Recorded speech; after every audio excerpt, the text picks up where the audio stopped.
Welcome. I'm Chad.Taylor, psychotherapist, author of It's You, Oh Fuck It's Me, in session with a psychotherapist. This podcast is about relationships, self-avoidance, and the shit we pretend isn't us. No tips, no fixing, just real conversations. Like I said in my last podcast, I'm going to get a therapist on here with me. I'm going to get readers and clients on here with me. I'm going to send them a bunch of questions and ask them to choose one and come on and talk about that. Hopefully we'll be done in 15 to 20 minutes. And today I've got my beautiful partner, Sophie. What question have you chosen today, Sophie? Well, first of all, am I the honored chosen one or am I the sacrificial lamb coming on first? You're the honoured chosen one. Bit of both. My question is, what do you understand professionally that you still struggle to live personally? Interesting choice. Why would you choose that one? Well, when you say about the podcast being about self-avoidance and the stuff that we pretend isn't us, I guess, my aim when I went through the questions was to look at them and be really real with myself and look at the one that was probably most confronting. Um, and so this is the one that I've been trying to practice the most and embody the most out of the ones that I saw. And what made this a harder question for you than the others, do you think? Probably because it is the one that I am working on the most. There were loads and loads of great questions, and so when I think about this particular question about what I understand professionally that I still struggle to live personally, the things that come to mind are things like perfectionism and mirroring and masking and things like that. And it was funny when I went through the questions because there I was in perfection mode, making a short list of some questions, trying to find the perfect one. So yeah, anyway, I landed on this one. And has this been something that you've struggled with previously to this podcast? What those three things? Yeah. Yeah. So if I think back on my life, so I moved from the UK to Switzerland when I was 2 with my family, obviously, and mirroring particularly was something that I learned to do really early on. You go into a new country, not knowing a language, and all the kids are playing. Um, and the best thing to do is really sort of mirror what they're doing and what they're saying, even though you don't know the language, because it's a way of fitting in. So quite early on, mirroring was something that, I would do, obviously very unconsciously, to fit into the environment that I was in. And that then led to acceptance, which I guess, on a human level is safety and belonging. And throughout my life, those three themes would come up quite often. I also worked in a hospitality industry where I guess there's a level of to masking or again mirroring other people's personalities to try and find links and connections. If I'm completely honest with myself at that age, late teens, a big part of that job is making tips. And, if you don't connect with people, you're not necessarily making the tips or having, the connections that help make the job a little bit more enjoyable. So it was there then as well. And even then, I did a degree in marketing and, long career in marketing. And one of the biggest questions in marketing is what audience is this for? So again, it's always about putting the audience first. In that case, it was in a work environment, but I've just noticed it become a bit of a theme in my life because, that audience first perspective naturally then puts your own self in as a secondary option, and so when the question talks about, when you understand something professionally, from a professional level, obviously we know from Jung's work that's the persona and the shadow, or from other prolific psychologists and psychotherapists out there, it's the true self and the false self, that sort of theme was clearly building in my life from quite an early age. And I think what what I know now that I guess I didn't know then was as the and Jung talks about this a lot, doesn't he? As the persona gets bigger, so does the shadow. And you know more than anybody that I'm in recovery from addiction. And I guess when that shadow grows, the behaviors and the extra needs and so on that come with it grow as well. And so I fell into addiction. And now that I'm in recovery, a lot of that work is to do with being more in the true self, being more authentic, not sitting in that shadow, or at least being real with what's in the shadow and bringing it out into the forefront. Yeah, definitely. And that's a good explanation of that. And what do you think's underneath all that? What's underneath at the core of that mirroring? Like, what is it? What is that mirroring really protecting you from? Well, I mean, on a superficial or sort of outer layer of what I always like to visualize as kind of the onion, the outer layer would be, people liking me. So people pleasing, I suppose, would be the naming of that. But on that deeper layer of the onion, if we peel back the layers, I think it would come back to what I mentioned right at the beginning when I moved to Switzerland at a really early age. It just comes back to belonging and those core needs as a human being for connection. And the consequence, if I wasn't feeling in belonging or wasn't feeling connected to people, would have been rejection. And that's a huge fear, I think, just as a core human emotion to be rejected. So I would say that would probably be closer to the core. But And when do you think the first time is that you noticed that this was even happening?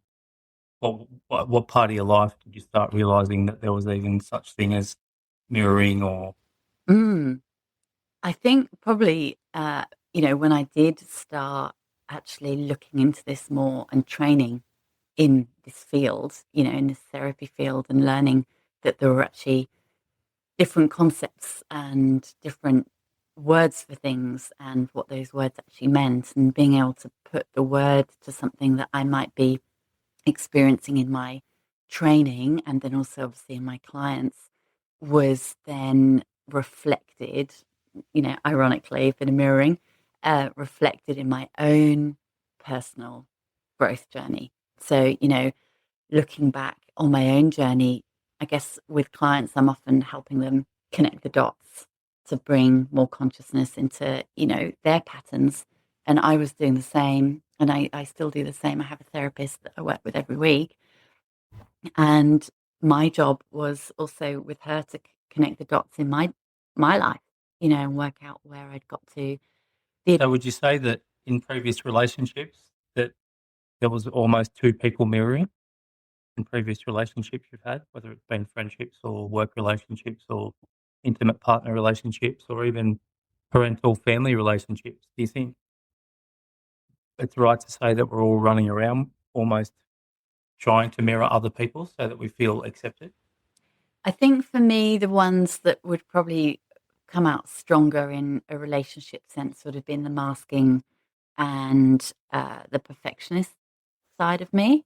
So in masking, what I mean by that is not trying to be someone else in any way, but masking, hiding parts of myself and the parts that I would say I sometimes would be hiding in relationship would be an emotion to something.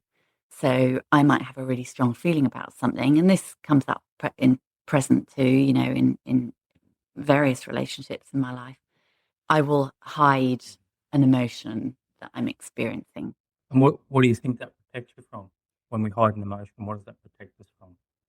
It protects from uh, it probably comes back to that belonging and the rejection again, right? If I truthfully and authentically show a really strong emotion that I fear that the other party will not see and understand, or even if they don't understand, at least just accept, the fear is that there will be judgment on me and that will lead to some kind of rejection of that part of me. I don't think that I would just be rejected. I feel pretty secure in myself most of the time, not always. And I think I talk about that a lot in my book, how we almost become conditioned and why we end up this way. Do you think this has costed you things as well, growing like through your life? Do you think having to mirror and that fear of rejection and still not being able to, let's be honest, it's very hard for us to just fully be who we are even today.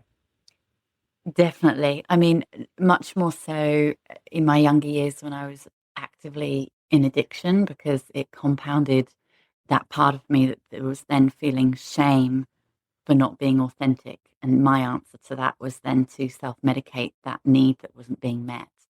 And I do think it on that bigger scale. The fear isn't necessarily about necessarily that other person rejecting me.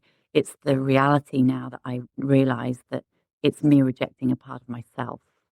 And that's where the disingenuous feeling and the shame and stuff can come I in. guess what I mean too as well is about true intimacy. Like, do you think we struggle or you've struggled? We're not going to use we because we're not here to fix anyone or talk lingo, therapy lingo. But like what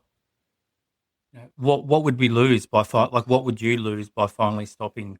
Like even right now, like we're both, me included, we got on here, said let's be raw and real, and we're both almost got our radio voices on as much as we don't want to because we know we're being recorded.